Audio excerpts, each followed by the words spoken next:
Quantico Marine Corps Base in Virginia is not only the kind of place that creates a lot of traffic on I-95, and it's not just a Marine base. It's also home to a lot of federal assets, including the Defense Intelligence Agency, the Defense Counterintelligence and Security Agency, the Drug Enforcement Administration Training Academy, the FBI Academy, and the list actually goes on and on and on. There's a lot of important things happening on Quantico.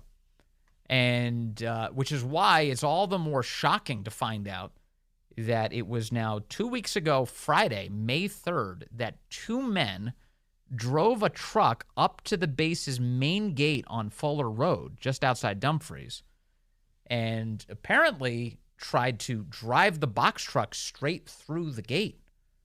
And we are learning new information about not only the event itself, but the men inside of that truck. The reason we know so much about it now is because of my next guest. It is Kelly Sienkowski. She's a reporter for the Potomac Local News, and she joins us now. Kelly, good to have you with us. Thank you. Ben, thank you so much for having me on. I appreciate it. Please tell me what happened now 2 Fridays ago. Give us a sense. Well, what we know at this point is that two men were in a box truck.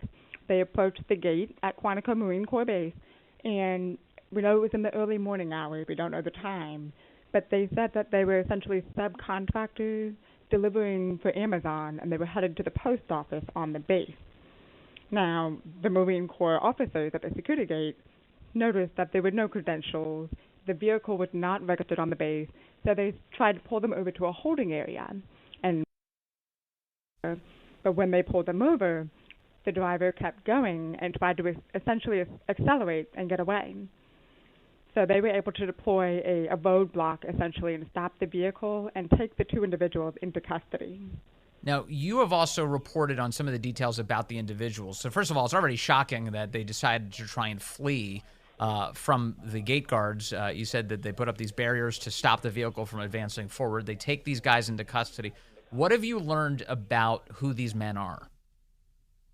Well, what we've learned is that one of the individuals is believed to be a Jordanian national who had recently crossed the border into the United States. We're not sure if it was days before or weeks before, but we know he was recently into the United States.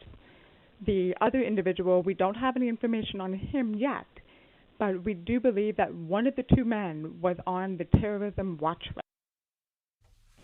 Okay, your signal broke up a little bit, but just to verify what you said, you've got a Jordanian national who recently crossed the border inside of that box truck, and then you have another individual in the vehicle. One of the two of them, it could be the Jordanian national, is on the terror watch list according to your reporting. Yes, that's what we know so far. What is Marine Corps Base Quantico, the Defense Department, the Biden administration, local officials, what are you hearing from any of them? Not much, Vince. And that's a bit of the problem. We are trying to get more details and more information, but it's been quite a battle trying to get the facts presented to us. So they're just not giving you information? I do know that you reported in your excellent report for Potomac Local News that the men were turned over to ICE custody? Yes, and I have reached out to ICE. I have been told they have a statement ready. They're just waiting for authorization to provide it to me. So I do anticipate that they will tell me something. I'm just not sure what they're going to say. Now, if both men were turned over to Immigration and Customs Enforcement, that suggests that they're both in the country illegally, doesn't it? That would be my assumption, yeah. Okay, but you're awaiting. So we await alongside you a statement from ICE about this. Now, this is now over. We're approaching 2 weeks ago. It was the 3rd. That this occurred. As you point out, there's been almost no indication that this had happened. I got to be honest with you. I was a listener who tweeted at me the Marine Corps Times summary of your reporting. The only other place I've seen anything on this is the New York Post had an op-ed by Todd Bensman from the Center for Immigration Studies pointing out that there is no media coverage of this. Have you noticed that you're practically the only person in America who's talking about this story? I have. I mean, I'll be honest. I saw something on social media referencing that there was an incident at the base. And I thought, that's in my backyard. Why don't I know anything about this? So I kind of fell down a rabbit hole and could not find any information anywhere that even acknowledge that something happened. But, Vince, we used to say, if you see something, say something. I looked and I saw nothing. So I decided that I would say something. Now, the fact that one of these guys was apparently on the terror watch list, this is how you attribute it in the report. I want people to hear this. You say multiple sources report one of the individuals inside the truck is a Jordanian foreign national who recently crossed the southern border into the United States, and that one of the occupants is on the U.S.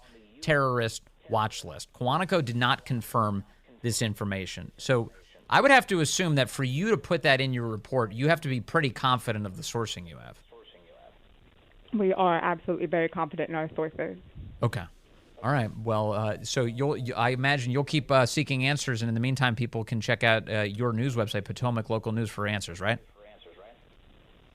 Absolutely. And we do plan to update once we have any more information. Okay. And ICE, if ICE is prepared to give you a statement imminently, my guess is you'll probably have something this evening if they actually get it to you.